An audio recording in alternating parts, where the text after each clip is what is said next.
This is Figures Sold Separately, episode 200. Tell your friends how long we last. June 4th, 2018. Rock Lord, rocks come alive. Rock Lord, fighting to survive, living rock with strength and might, rising up to crash and fight. Rock Lord, powerful living rock. You control their appearance, but no force in the universe can contain the power and the fury of Rock Lord. Shaking, quaking, crashing, breaking. Rock Lord, powerful living rock. Sold separately, new.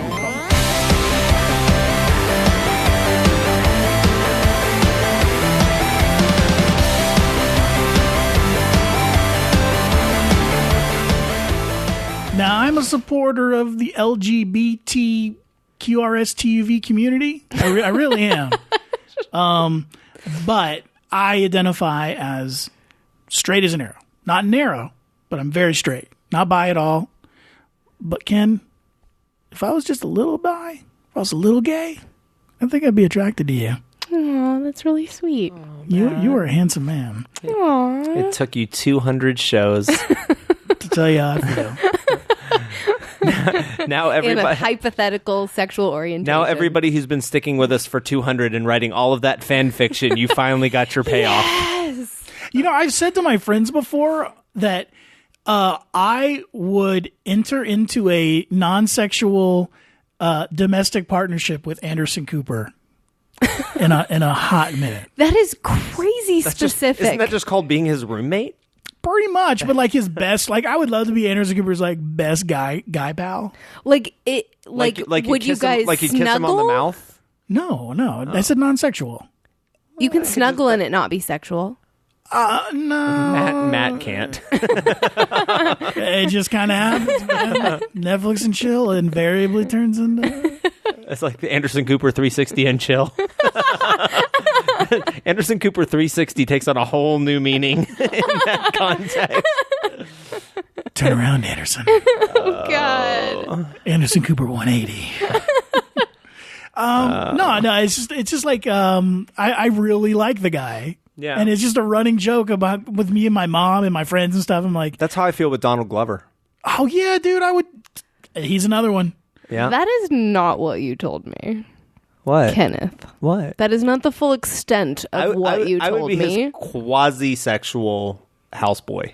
Yeah. In all, Okay. basically.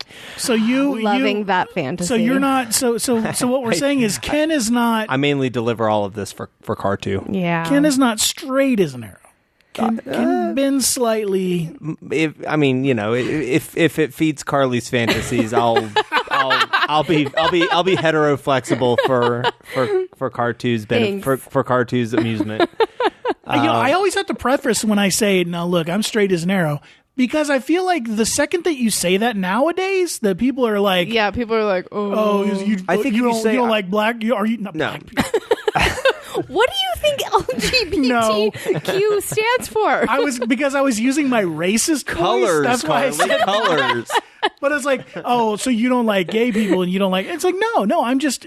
You know how some gay people will identify as like, I am a lesbian straight up. Yeah. Don't like dick at all. Yeah. Or some guys are like, hey, I am gay as the day is long. Yeah. Straight people are like that too. And I have no interest in men. However, I will tell you this funny story. In my office, we have one of those water coolers, and the water cooler guy, we have a new water cooler guy, and I didn't know that. And he came in to bring in the new 5-gallon water jugs. Mm-hmm. And I was just like talking to him, and I went back and I was talking to my office mate, Tyler, who you will hear a lot because Tyler's like one of my best friends, but we also work in the same office together. Mm-hmm. And I was like, dude, you know I'm not gay, but that dude, that new water dude is fucking gorgeous. Like that guy is a handsome lad. He is a beautiful man. So yeah. So that's why I say I'm straight but not narrow. I like but that. not Straight in- but not narrow. Yeah. I didn't like make that up. I cannot take credit. But the I don't know where this falls in terms of sexual content with where Donald Glover is concerned, but I think the thing is, like, I've never wanted to high five somebody so badly in my entire life. No, wait, do you mean high five or do we mean like Eiffel Tower high five?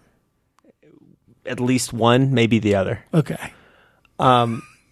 Carly's over here going, I don't know. Is that a thing? You can hear the gears moving. She's like, what? I was just trying to wonder if that was something I needed to look up on Urban Dictionary. If it was cartoon. Think about it. And then when you think... Oh, no, I already got it. Okay, well, then it's what you think it is. Yeah. No, I didn't know if you had just made that up or if that was like a Oh, no, that's a legit thing. Wow, man. Yeah. Yeah. So, The double high five. yeah. So there you go. So there you go. Yeah. Yeah. Yeah, we're very LGBTCYMK supportive over here. Oh, God. Taste the rainbow. The CYMK. Yeah, I was about to say. I was like, wait a minute. Isn't that LGBTCYMK. Yeah. the pine Show Bar? title.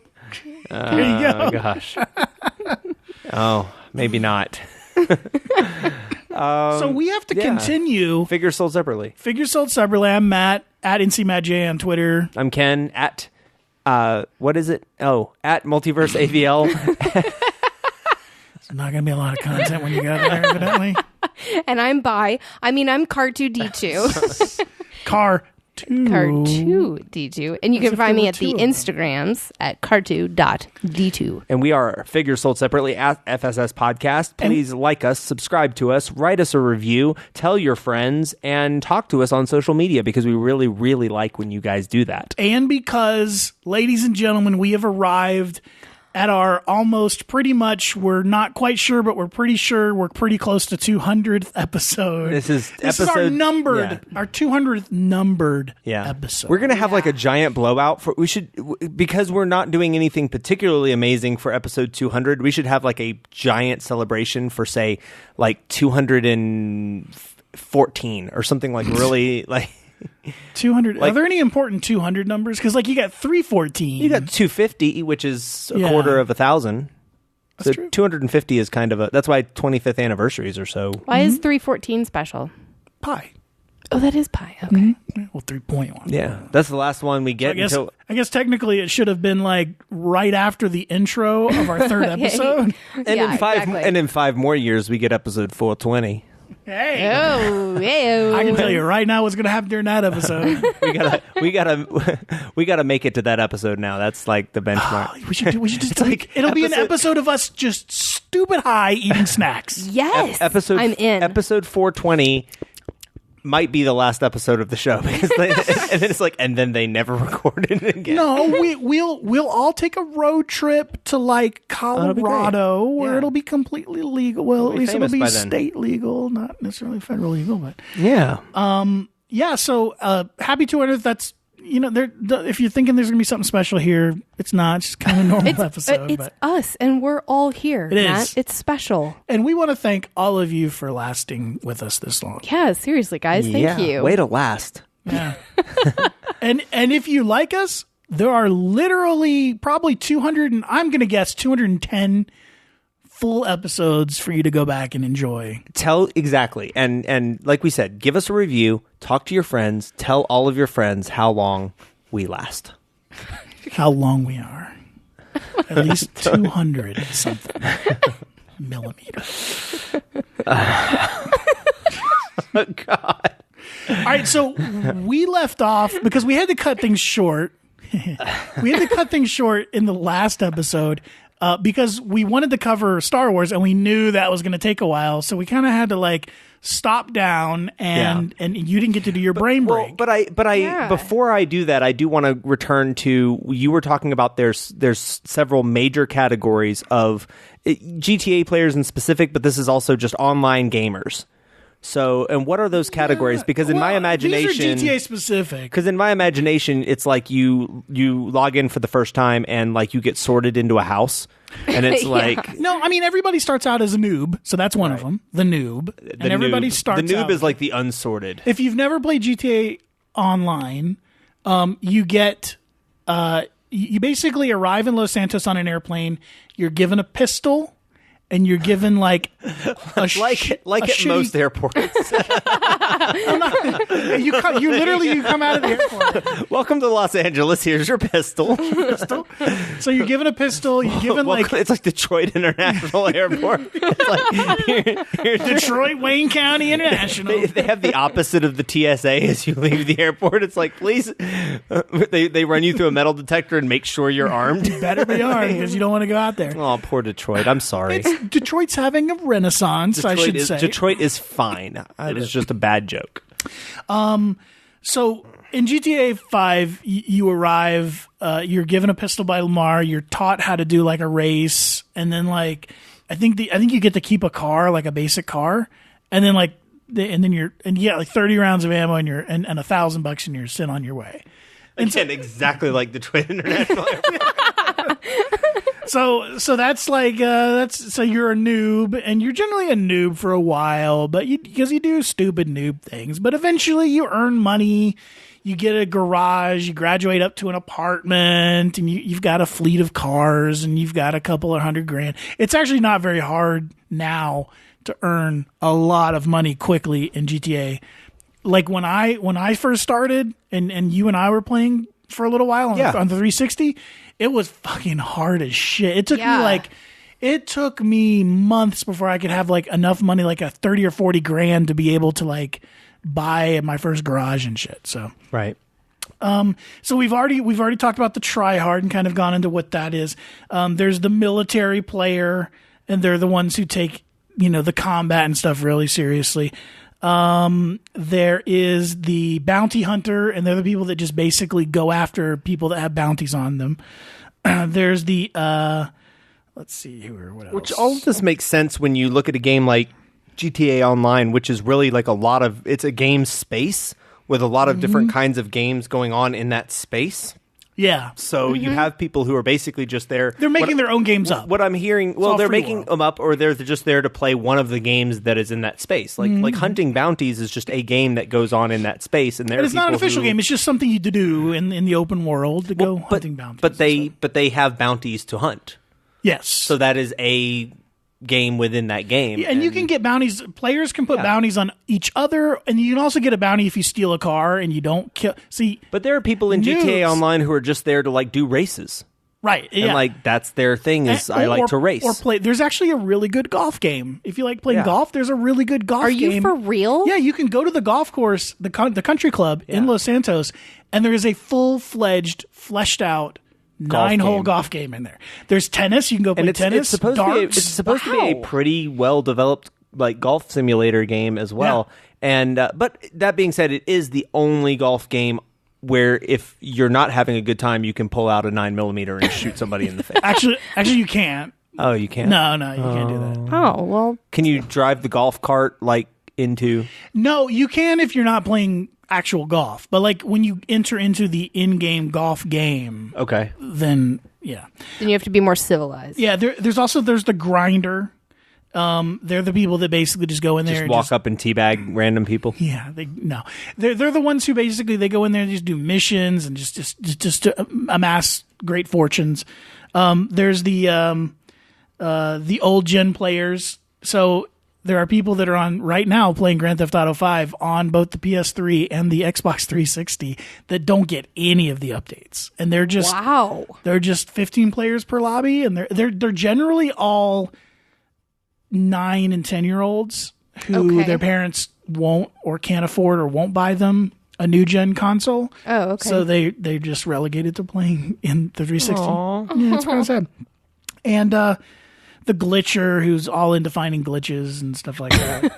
So anyway, I don't want to go over all of them. If you're actually interested in it, if you go on YouTube and you search out GTA Geographic, it's this Clever guy. I know, it's this guy who does this British accent, and he kind of does this like National Geographic episode on all of these different types of players. And there are these, anytime you experience an open world multiplayer, you will find these people. Yeah. So it's interesting. And we just right before the episode, we realized what I had said that GTA needed to do, which was to change the KD ratio. And like, if you kill yourself, then it doesn't count towards your KD rate or Right. it will ding your KD ratio. Yeah. They have done that. We found that out in March. Nice. They did that. So, yeah. So, Oh, way to sweet. go, Grand Theft Auto, or way to go, Rockstar. Yeah. North. Rockstar, fucking, where is it?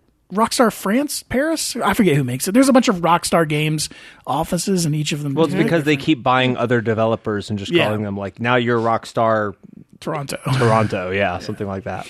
So anyway, Cool. yeah. So that's that. Now, what is your brain break? Well- What have you been? By the way, if you're new to the show and you don't know what a brain break is, it is what we have been doing in our free time to kind of keep from getting bored. You know, If you're new to the show, where Yeah. the hell have you been? damn, you fucker.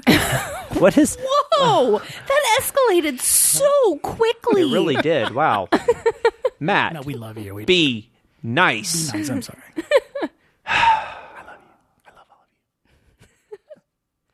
So, Ken, what's your brain break? I am currently playing through the entire Assassin's Creed series. Yeah, you were doing that when I came in. Yeah. Yeah. Yeah. We're recording at your house, Right. Y'all's house, I should say. Our house. Thanks. And I don't... I'm in the third game of the Assassin's Creed. The Assassin's Creed series is numbered so weird. Yeah, seriously. Good luck with that. They're on like Assassin's Creed 4, but there are like 12 games in the series or something like that. But I am on the third game of the Assassin's Creed 2 trilogy. So I'm on Assassin's Creed Revelations. Is this a new gen game, or are you playing it in Xbox 360 mode? I'm playing the. It is an Xbox 360 game, but I'm not playing it on backwards compatibility. I'm playing it in the. So they've updated the graphics and everything. A little bit, yeah, a little bit. It's a remaster, not a remake. Gotcha. So, I'm playing it in the Ezio collection, which is, as you guys all know, there's this huge trend now of updating older games, either remaking them or packaging franchises together into like a re-release for next gen consoles, which is what I'm playing. And I think those are cooler than playing for me, it's an easy sell because of a functionality that I'm sure isn't valuable to anybody other than me. But when you play a game outside of backwards compatibility, even if it's within like a new gen re-release, you can hop in and out of that game without it having to start up the whole game. So like if you pause your game and you go watch something on Netflix for a while and then you go back to your game, it's like right where you left it, just sitting there on pause. Okay. And if you play something on emulation, which is the backwards compatibility, it has to like start the game up from scratch every time you go into it. So you guys live together, Yeah. in the same apartment. Yeah. Do you play Assassin's Creed and then you're down there playing like a casual game on your phone or your tablet or something? Usually I'm doing a puzzle. That's like a so jigsaw nice, though. puzzle. Like a But I know, you it's- guys are in the living room kind of Yeah. together spinning. That's yeah, we do that all the time. It's really fun, actually. and so nice. the only Yeah. games we really play right now that we really play together are like Lego games, very occasionally. Very occasionally. But like I'm hoping that we get Carly into first person shooters enough to play something like Borderlands together, because I think that would be really fun. Yeah. But things like that are cool. But right now I'm just trying to get through. Like I want to get up to Assassin's Creed Origins, which is the one that came out late last year, and I want to get to. Basically, there's a whole franchise to get through. I mean, there's Assassin's Creed 2, Assassin's Creed Brotherhood, Assassin's Creed Revelations, which is the one I'm on now, then Assassin's Creed 3 and its DLC, and then Assassin's Creed 4 Black Flag, and then Assassin's Creed Rogue, and then Assassin's Creed Unity, yeah, I know, right? then Assassin's Creed, I've done very well, then Assassin's Creed, the Victorian England one, Syndicate, and then Origins. And I don't think I left any out. I think that's all of them. But there's a lot of Assassin's Creed. There's a lot of Assassin's Creed, but I'm playing the whole franchise through. And it's been a lot of fun. I stopped about halfway through Revelations when I was playing them kind of as they came out, and I haven't played one since. And so. yes, people Doing a lot of catching up. We do play on the console, so all of your PC Master Race people, keep your fucking comments to yourself. No, womp womp. But yeah, it's good times. I'm having a lot of fun with Yeah. it. So Yeah. I'm thinking about getting the Xbox One X for Christmas. Yeah. Our plan is to get that when we get a 4K TV, which will be sometime later this year. I don't really care about the 4K because I don't want a 4K TV. I don't need a 4K TV. I have a small apartment, so there's not really a need for it. But I do want the more powerful graphics processing. Sure. Because I want everything to be 1080p 30 or like I'd love to be able. I know that some of the new games are coming out. They'll do 1080p 60 frames a second, which I'd really love. Mm-hmm. But, I tend to, for whatever reason, the games I'm playing are very graphic intensive. Ghost Recon Wildlands, another open world game, very graphics intensive. Far Cry 5 and then Grand Theft Auto 5, all very graphic intensive. And I mean, the Xbox One, it's the original, but it's a newer version of the original, but it's still the original hardware inside. It keeps up for the most part. It will start dropping frames as stuff starts getting fucking real. Yeah. Like a lot of shit's going on. And so I would like for those, when shit hits the fan to be a little bit more smooth. So I think I might get it. I don't know if it's worth $500 for me to have that, but sure it is. Well, for us, I think our plan is to get. Look. We know you're Mr. Moneybags. Well, no, I think for us the value is going to be in being able to at that point have two consoles in the same house so that we can play co-op on things like couch co-op. Well, because there are so few games that do couch co-op anymore, so we would almost have to have to do co-op. We would almost have to have room to room. Yeah, but I mean, modern couch co-op would be having two screens and two Xboxes right next to each other. Something like that. Yeah, I didn't. Does that mean we need to get two 4K TVs, Ken? No, because one of them is going to be our regular Xbox One. So you'll have an Xbox One and an Xbox One X. Right. It wouldn't be two identical setups. It would be this setup. Yeah, but we'll still need two screens. But bro, you're over here. There's a TV right there. Yeah, but you're over here still playing on a 720p television. We got to do something about that first. That's what I'm saying. When upgrading to an Xbox One X when I get a 4K TV. Yeah, but you still need to give the other Xbox needs to be on a 1080p TV.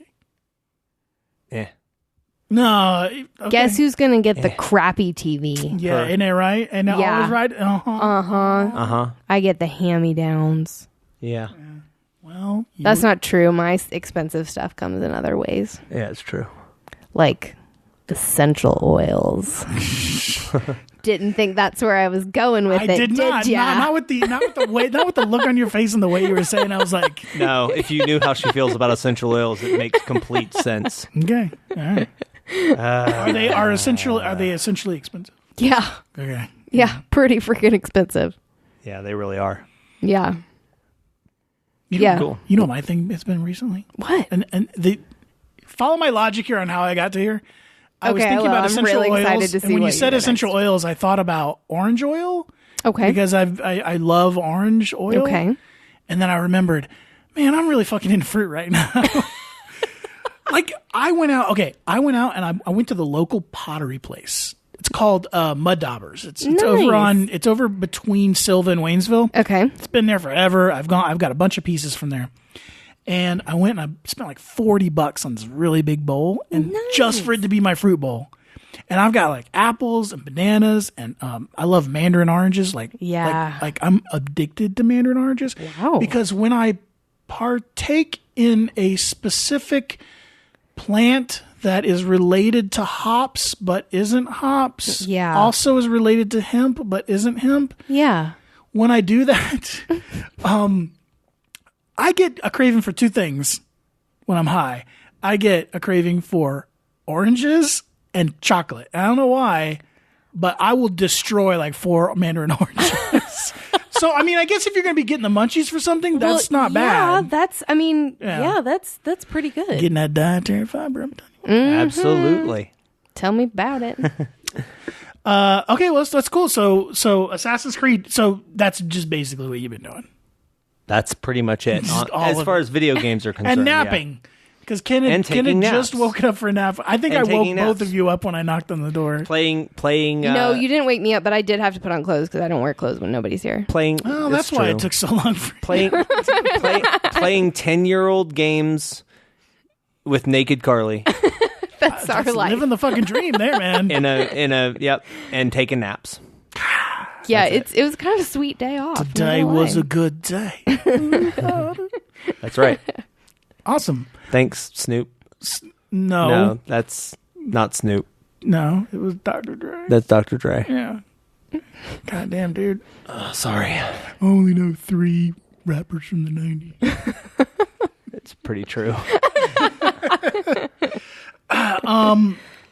So you had a yeah. deep. Yes. And now it's time for deep thoughts. And we need to make something. Okay, With so Matt. new segment idea. We'll give it a test drive for this episode for 200. Give us your feedback. Like we said in the previous episode, we don't charge for these episodes and we don't beg for your money. We don't want your money. We do this for fun. But what we would love is for you guys to be telling us that you're listening and to tell us what you think. And one of these things would be a new segment that I want to introduce because sometimes it's slow, especially in the winter. It can get slow news time.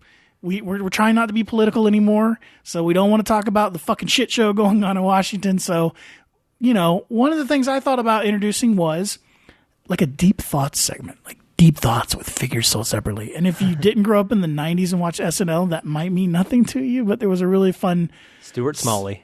No, it wasn't Stuart Smalley. No, it wasn't. It was just a little just thing that Deep says Deep Thoughts. Thoughts with Jack Yeah. Handy. Jack Handy, that's right. Yeah.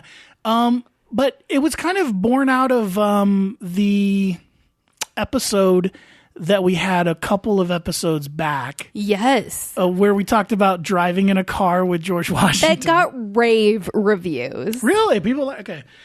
From 4 people. From Ken's mom. She really loved it. Did she? Okay. Oh my gosh.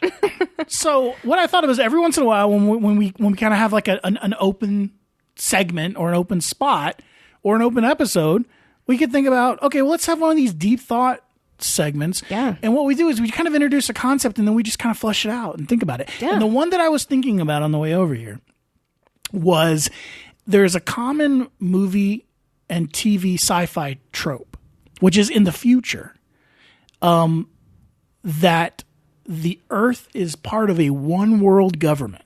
Yeah. Yeah. Like, and this is in Star Trek. It's in The Expanse, which also, if you are not watching The Expanse, it's on Amazon Prime Video. Mm-hmm. Excellent show. But all these- Battlestar Galactica, too. Doesn't it Battlestar have a Galactica- central government? Right. They're from another planet, but yeah, it's the same concept, the colonies and stuff, and there's one colonial president that kind of rules Exactly. over all of them. Yeah. So it's a common trope that's used. In The Expanse, the United Nations runs the planet Earth. And then you also have the asteroid belt people, and then you have the Mars people. Oh, okay.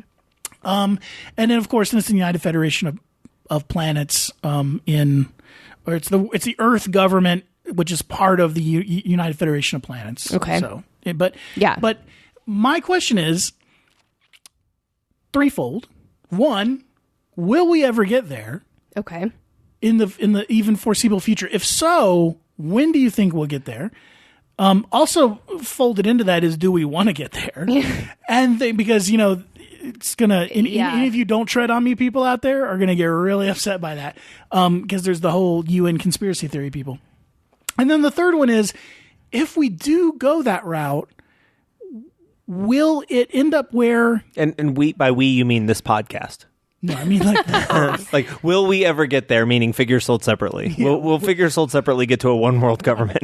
will we run the world? It's episode 200. We're getting really heady here. And as it's often portrayed in science fiction, if we do get there, does English with maybe some extra phrases from, say, Chinese and things like that get sprinkled in? Does it become the kind of global language? Because what I always thought was interesting was in Star Trek, you would always come across a planet. Every time they came across a new planet, the planet always had a one world government for the most part, and they all spoke the same language. But that's not how it is on Earth. We have multiple cultures, multiple languages. They don't speak the same language in Star Trek. They just have the universal translator.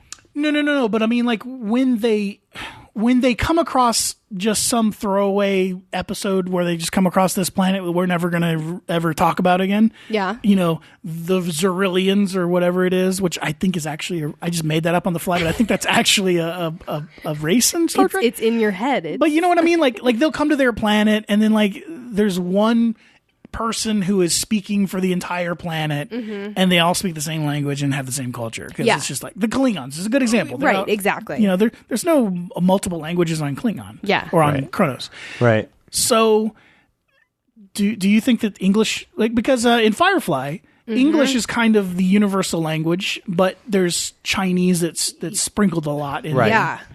and it's the same way in The Expanse. There's a lot of Chinese words that are sprinkled in, and then there's developed this Creole language has kind of also developed where these, like the asteroid belt has been isolated by itself for so long that they've kind of made changes to the English language. And we even see this on a smaller scale with American English versus Scottish or British, where they're the same language and we can understand each other, but there's certain things that we say that they have no fucking idea what we're talking about. Yeah. So, Ooh, okay. So will we get there? When will we get there? and what will we speak? Yeah, what will the language and the dominant culture end up being? This is a good question. We need to have some hold music so we can have Latin. To be fair to the Klingon. To be fair to the listeners, I literally just sprang this on them. Like they haven't had time to think about this. Okay. We'll take them one at a time. First, will we get there? No. I don't think we'll get there. Okay. Same. Yeah, I don't think we'll get there. Okay. Expound on that. Well, in order for us to get there, it would have to be. And you mean we have to put a caveat on this because you could make the argument that 100,000 years from now we will. Let's say within the next 500 years. No. Okay. No. The only circumstances I could see us needing and actually working with one central government is if there were other like intelligent space traveling. Oh, you know, you are so good. Life forces. That was literally going to be my caveat. That if we encountered another, there always has to be an other. Aliens, There, yeah. So for a world, unifying thing. a world Exactly. government would never work just on Earth by itself because the nature of large groups of humans is to divide ourselves. Exactly. So the larger a group gets, the more prone it is to fracture. We even see that in this country. Oh yeah, Of course. Because absolutely. I was born and raised in North Carolina. I consider myself a North Carolinian, and I am a part of a group and a culture, and even a somewhat of a sect of the English language that is not necessarily the same in Oregon or in Montana or in Texas. Yeah, absolutely. Yeah. Yeah, absolutely. I just don't. I think that we are. Let me put it this way. We would have to go through some massive societal changes on such a fundamental level before I think we as a species would be able to handle that kind of an organization / government / ruling body / bureaucratic structure. We are just way too volatile right now. And I think we're working out. I think as a species, we're working out some patterns that are on the threshold of changing. If you look at on a biological level of the types of viruses, for example, that we're encountering as a species, we are on a sort of precipice as far as our ability to coincide with the other evolutionary species that are on the earth. Wow. So like if you look at like the different just the and I'm not even talking about like the tsunamis and hurricanes and the natural disasters. I'm talking just about specifically viral life forms, because that's what we come into contact with and don't win on a very, very regular basis. I think that precipice that we're on, if we go one way, then I could see us potentially being able to evolve into the kind of species that maybe could handle something like that. But the form that we are in right now, no way. I don't see it. All right. What about you, Ken? Same. Like, I don't see it happening unless there's a threat to human existence externally, and if 7 billion people doesn't seem like such a giant group anymore, and we can rally around something external to us, and I think on an intergalactic scale, humanity will be able to band together no problem. I think one of the reasons that the United States doesn't pull together is because we haven't had a giant unifying other in a while, and we're very large. I think smaller countries have more would have been the last one. National peace. Larger countries have more division. I think a world government would have that problem. It's always one of the weird things in fiction where you have like these maniacal villains and they want like Bond villains and like they want to rule the world. It's like, really? Because that sounds horrible. Like, why would you want to rule the world? What's the plan of ruling the world? Is it amassing a lot of like individual wealth and power? Because you can do that and not rule the world. Like, that's ruling the world does what? Yeah, agreed. I don't think it's if you look at the Nazis wanted to rule the world, and their motivation wasn't riches. It was ethnic cleansing. What was ethnic purity. Cleansing, right? But I don't even think that was about ruling the world on a conscious level. I think that was about like controlling the world so to wipe out people that they considered to be, and that was about the spread of an ideology, not like unifying everybody under somebody's rule. Mm-hmm. But in a very problematic way, and that's not. There's a distinction there, but it's not a helpful one. I would say that if we're going on a 500-year time frame, absent something like aliens coming down and meeting us, I would give it a 20% chance. I wouldn't say it's out of the question. I would say it's a 20%. If you go out to 1,000 years, I'd go 50-50. And the reason I would say that is that even today we're like consolidating in a way.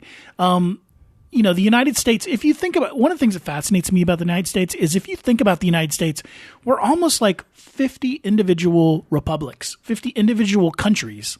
Well, that's how it's supposed to be. Right. Each state is run like a country. And each state could literally break off and function on its own without the federal government. There's money-wise, you need to have the federal government sharing some money with us.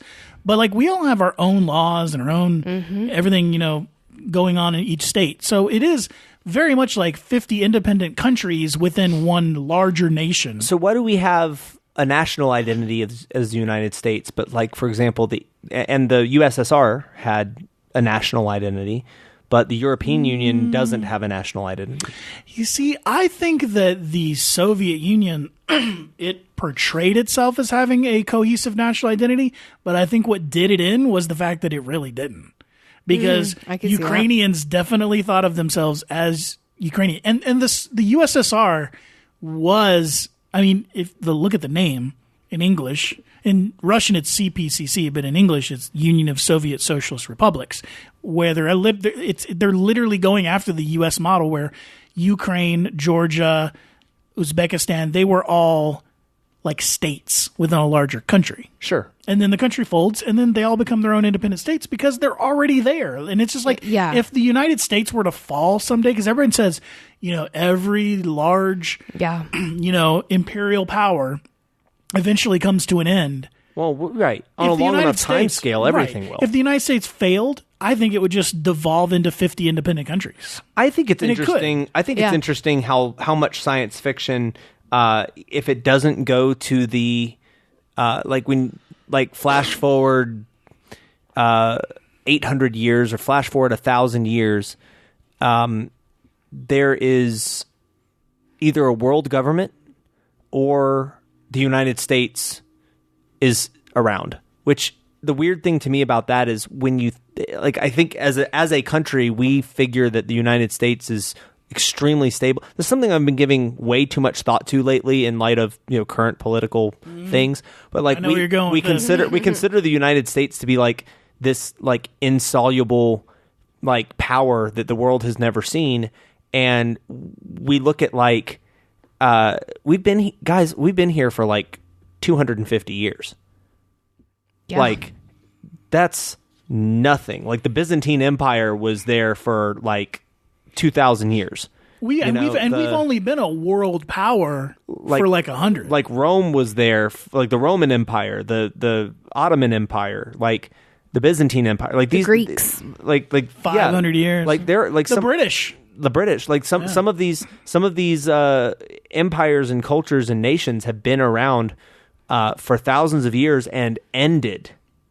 Like stopped, like do not exist any longer. The British didn't end, but they contracted a lot. Well, but we look at, the British came pretty close to ruling the world. And it's the sun never sets on the British Empire. Yeah, well, it does now. But they got rid of Hong Kong like quickly. Now it sets early. But I think there's a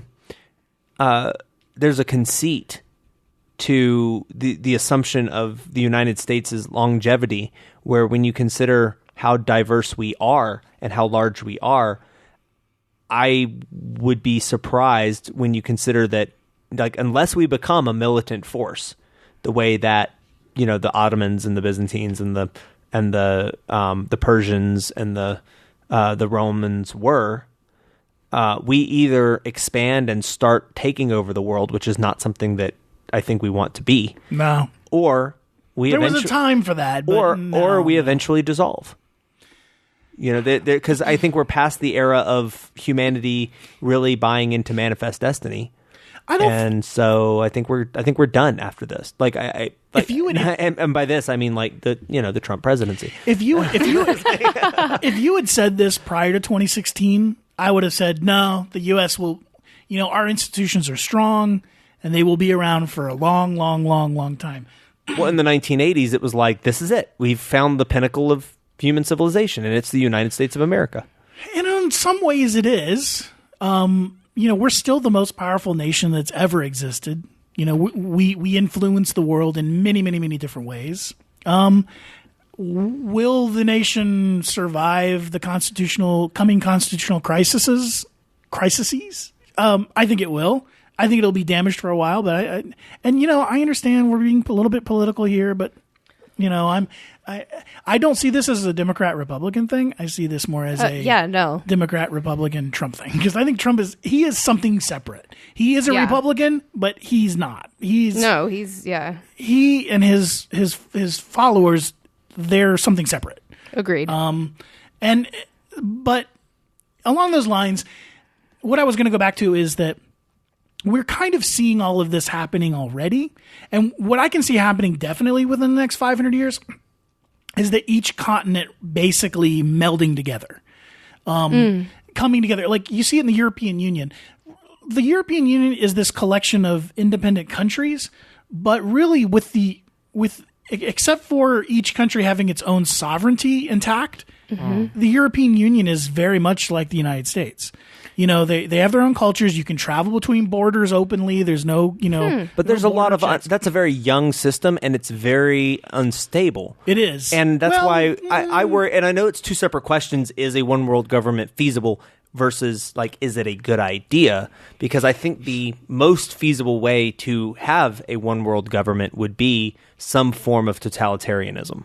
Yes, like you would have to, in order to expand power, you would have to, in order to expand, maintain power. In order to maintain power on a global scale, you would have to consolidate. In order to maintain control on a global scale, you would have to consolidate power, and you couldn't expand power in order to expand influence. Yeah, and where I see it breaking down in that one world government is that, to be a one world government, you have to have a capital where the central government is. In the Star Trek universe, that is Paris. Mm-hmm. So Paris is like the capital of Earth. Right. Everybody thinks it's San Francisco, and that's not No. Yeah, I would have said San Francisco. No. But San is that Francisco is where ahead of the Starfleet. That's where Starfleet Yep. is. Yeah. Right, but the capital of Earth is Paris, and in the Expanse, the capital of Earth is New York City, because that's where the UN is, and the UN That makes runs sense. runs the world. Makes sense. So the problem with that, though, is what is viewed as important in, say, a legislative body in Paris may not jive with what's really important on the ground in Australia. Mm-hmm. Because it's a completely different climate, a completely different place with completely different needs. Yeah. You know, water is not a big problem in Paris. That's a big problem in big chunks of Australia. So, Yeah. And same thing with Africa. But Yeah. I think what we're more likely to see is, say, like Australia being its own government, which it already is, but like also maybe a unified Africa, possibly I could definitely see in the next 500 years there being a unified North America, with Mexico, the United States, and Canada becoming kind of their own thing. Really? Because You we're think so? we're ripe for that. Canada, the United States, and Mexico already, because just of our proximity to each other, we already share a lot. We share the same rail networks. We share the same power grids. We share the power grids are shared amongst the three countries. We use the same type of power. We use we have very much shared cultures, and I would say that I would make the That's true. argument that we have a shared culture with Mexico, because there are so many people from Mexico now residing in the United States, Yeah, and we have adopted agreed. a lot of their culture. Agreed. And same thing with Canada, has adopted a lot of our culture. I think definitely I can see Canada and the United States kind of becoming closer and closer and closer, and maybe melding one day into one country. But I think Mexico would be there too. I don't necessarily. I think that the rest of the Central American countries would go off with like somebody like with a South American type regime. But I don't think you could get bigger than maybe continent sized. Like I could see a continent becoming one giant country, like maybe Asia. Like think about China. We have all these small countries like Indonesia and Taiwan, or not Taiwan. That's not a good example when we're talking about China. Indonesia, Cambodia, Laos, Vietnam, Bangladesh. All of those I can see coming under one like Chinese type rule. Yeah. One day, even Japan and Korea. I mean, there's a lot of shared culture there, and a lot of shared need for the same types of resources. I could see that. Yeah. Things like that. Europe's already kind of there. I would see Russia kind of still maintaining, kind of doing their own thing. But maybe something akin to the Soviet Union reforming, where those Baltic states kind of maybe they're all going to have to make a choice whether they're going to be part of Europe or be part of Russia. And I think that they've made that decision already, that they're going to be part of Europe. So Yeah, I agree. but yeah, and you know, and I can see within 500 years, maybe Chinese isn't the language that's used in Asia, but it's like some kind of hybrid Creole between Chinese, Japanese, Korean, French, you know, kind of melding together. And then Europe using English, and then North America obviously using English. I don't know. I mean, English already is.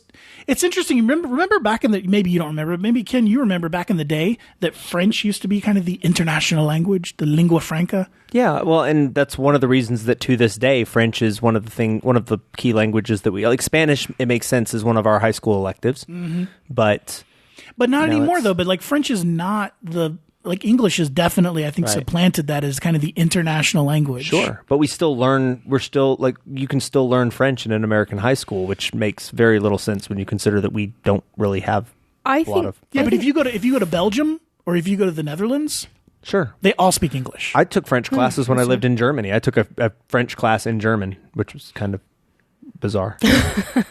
On so many levels. French is spoken a lot more extensively in Africa. And parts of South America, but definitely Africa for sure. Yeah. Yeah. Well, and English is spoken very widely in Africa. You know, I have people that I work with from Ghana, and they are when I ask, you know, like, well, your English is really good. Yeah, because they learn English from childhood in Ghana. And they learn it. Something I didn't know is in Malaysia. Yeah. Like English is definitely like a second official language in Malaysia. Really? I didn't know that until I saw one of these videos that was talking about like the different pronunciations of different types of English and our phraseology and stuff. And like Malaysian was one of them. I was like, wait a minute, don't they speak Malay in Malaysia? And they're like, no. I think Chinese or Japanese would be intuitively a language that would gain influence over time. Like as Asia gains influence, I think Asian languages would gain influence.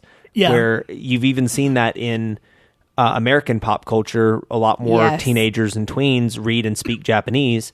And I think I've mentioned this on the show before, but like in a previous life, I was a high school teacher and had kids in my class who had taught themselves, who are manga enthusiasts, and they had taught themselves to read Japanese just because there's about a year turnaround, or there was at the time about a year turnaround between a manga being released in Japan and it being translated and brought to the United States. And they got to a place where they didn't want to wait a year to find out what happened next in their favorite series. So they were they had like taught themselves, we're talking about kids who are like 14, 15 years old, teaching themselves Japanese so that they could import and read the continuation of the stories that that's they like. Really impressive. Which that's not an easy language, but I think it shows that when things that and for the same reason that a lot of countries have learned English largely because so much of their media is in English, that you're going to pick up a lot of English. You were learning it in school, and then you learn even more because so much of the internet is in English, and so much of and the Avengers franchise is in English. So what are you going to do? Not learn English, right? Well, I think in most countries, where in our country when you're in high school and they're like, hey, what second language do you want to learn? Oh, I don't know if I want to do French or Spanish or German. In other countries, it's not even a question. Oh, English. I'm going to learn English. Like, why would I learn? Why would I? I'm French. Why would I learn anything other than English? Why would I learn German? Like everything. There's, English is the international language. So, what I can see happening in a 500-year time frame is not necessarily there being one language worldwide, but I can definitely see languages like Russian, Chinese, Japanese, Korean adopting the Latin alphabet because they've already taken steps to that in the electronic age, where in Chinese is a very complex written language. Yeah. They now have simplified Chinese where they've actually made letters, because it was always pictograms depicting words, which makes typing on a keyboard near impossible. Yeah. So what they do is they now have simplified Chinese, which are kind of like letters that correspond to sounds that you can do. And then so I can see them finally realizing that, like, you know what, like we really need to standardize this. Like humans love to standardize things. Yeah. And so I can see everybody going, all right, you know what? We need to all kind of standardize in this Latin alphabet because you can take pretty much any sound and you can write it out using letters of the Latin alphabet. There's so many languages spoken that use this. Let's standardize in that. Within 1,000 years, I can definitely see there being some type of Creole, New English, spoken worldwide that everyone can understand. That is like based on English, but that like we might not necessarily be able to follow completely in 1,000 years. As speakers of the current English, kind of like how an old English speaker would not really be able to communicate very well with us. No, they wouldn't. Even though we're kind of still the same language. So I can see that there being some kind of just smushed together. I could see that too. And the more and more that we're able to travel to each other, talk to each other online. Do you think it will be lines are blurred? Do you think it will be a language that is smushed together, or do you think it will literally be the puzzle piecing of different phrases and words in different languages? Like, I think that I think the base will be English. Okay. And then I think that it will borrow a lot of concepts, words, kind of like, English is kind of that already. There's so much French, so much Latin in it. We're not a Latin-based language, but there's so much Latin in our language. Yeah. And it's just because English kind of developed in that. English is weird. It developed in this island that was separate from Europe, but that was still a part of Europe. So, if you think about it, it's one of the, there were these two schools of thought in ancient Europe. There was the Germanic languages and then the Romance languages. And now I think the lines are already getting blurred so much between those. Yeah, agreed. Especially in this country where I think that Spanish is going to be incorporated into our culture more and more. I think that there's 40% of this country that I think is going to very much resist that. Mm-hmm. I kind of welcome it. I love Mexican culture. I would love to incorporate Latin culture. I think that I would too. I think they have a lot to offer us, and I think that I don't know. I don't see. I don't see that whole. Oh, those are just those Mexicans who are coming in here and I bet they're illegal. I don't see that. I see like, hey man, come on in, welcome. Tell me about your culture and like. I love your food. Tell me about your food. And like, I want to come to your picnic and I want to try your food. And as the older generations die out, that will be more that the sounds thing so that comes morbid, in. but that's so no, true. it's true. Like there are some changes on a societal basis that won't be able to happen until the people that are perpetrating them are no more. I want to point something out. And I know that I'm saying this from someone who is a Democrat, who is on the liberal side of the spectrum, but progressiveness is called progressiveness for a reason. Yeah. And in the end, conservatives lose out and progressives win. Now, it may take a while, right. But this country will always become... On a long enough scale, society always moves forward. We always Change is become the only more constant. progressive. We always become... Yeah. Well, but... Look at us compared to the 1950s. Well, but the issue with that, and this is where, unfortunately, I'll get more political than I like to be. If you, on a long enough scale... okay, indulge me for a second. On a long enough scale, progressives always win.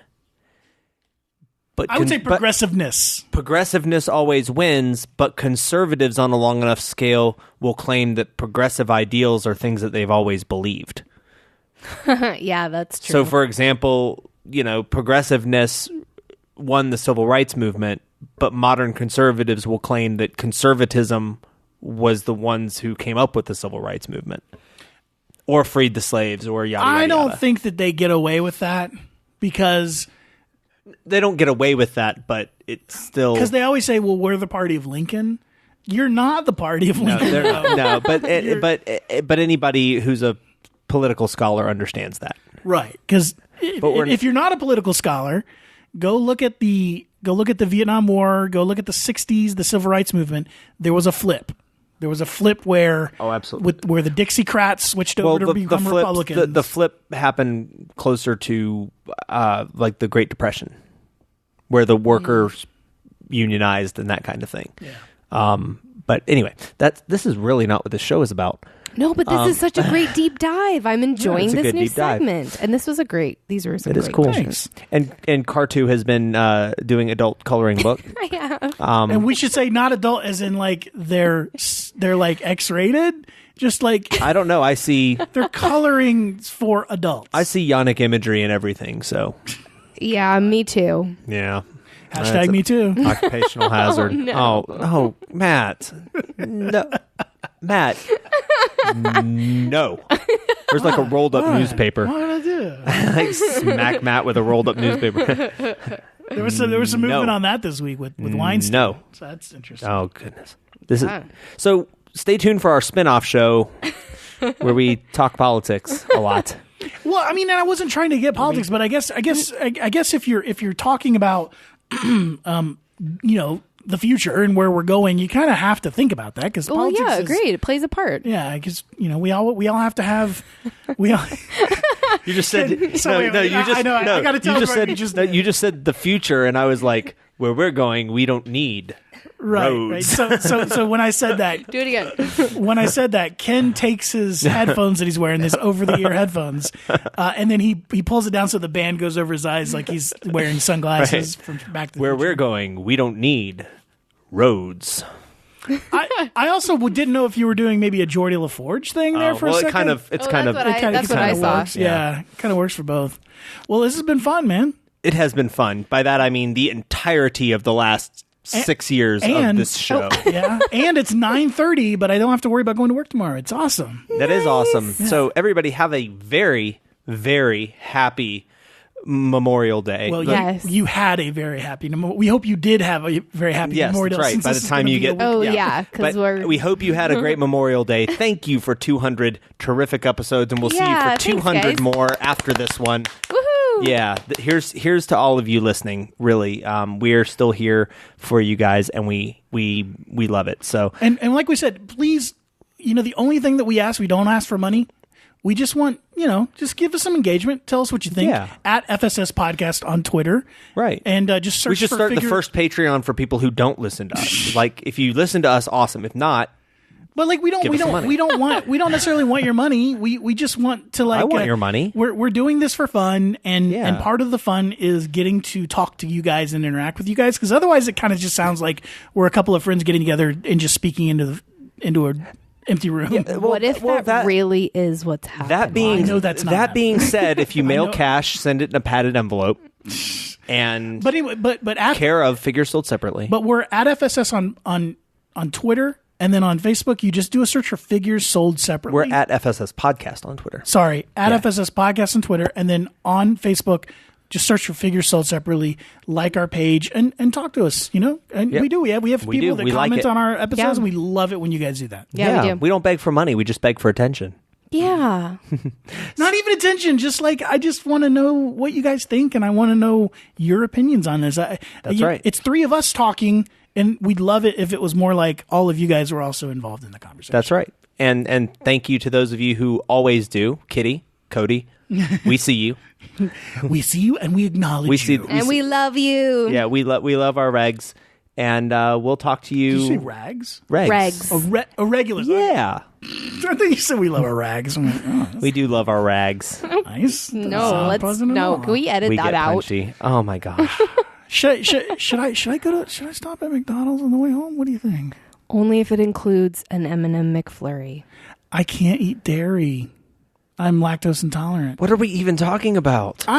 Look, I'm leaving your house and I'm going to go eat something, and I don't know if I want to do it at home or at McDonald's. This episode is brought to you by McDonald's. Might I clearly. recommend? Oh, you can't. Oh, there eat is dairy. there. You know what? There is. There's an Arby's There's a right there. Bojangles right across the street. There's a There Bojangles. is a Bojangles. Love me some Bojangles. So Make here's it to 200 happen. more episodes. We love you. If I can make it another 200 episodes eating at places like McDonald's and Bojangles. Until then, I'm Ken. I'm Matt. And I'm Cartu. We'll see you next week. Bye.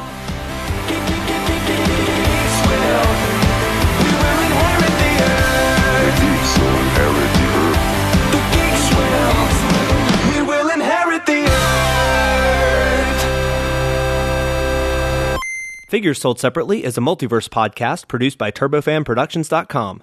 Please remember to subscribe to the show and follow and talk with us on Facebook and Twitter. Our theme music is by I Fight Dragons. Hear more about them at ifightdragons.com. Figures Sold Separately is copyright 2018, all rights reserved.